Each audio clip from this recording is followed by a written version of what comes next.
मतलब मैजिक के बारे में, मैजिक के टॉपिक पे अगर कोई बात होती थी तो भाई ऊपर पहुंचाना है ये। तो क्या कहते थे वो? Probably heavy, isn't it? It is ऊपर आप ही कम नहीं, उस वाले के नीचे इसको रख देना, वो इसके ऊपर रखना, जो ऊपर रखा हुआ है ना, ये उसी साइज मैजिक का तो शाह साहब कोई बात नहीं करते थे, मगर ये कि he never talked about magic actually। और जब भी उनको मैंने मैजिक की बात की, जादू तो रोज कि भाई वो औरतें आती है कहती है मेरे ऊपर जादू कर दिया, मेरी सास ने, ससुराल वालों ने कर दिया मेरे साथ, मेरी दो जादू वाली कुछ भी नहीं। He always used to say that। हालांकि तुमने तो मुझसे ये कहा, ये मुराद भाई को दे दो, ये सीसी का बना हुआ है यार, ये मुराद भाई ये आप रखो, ये अपने ऑफिस में लगाओ।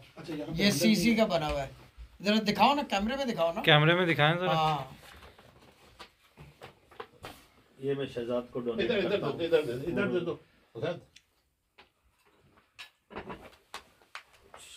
Go make that. Two was on this side, two on that side, upstairs. इसका एक और तरीका है आसान, इसकी वजह है कि टू करें, इसको अगर डब्बा खोल लो, कॉमन सेंस से इसका सामान दो करके ले जाओ और फिर ये डब्बा खाली हो जाएगा। Two on this side, two on that side.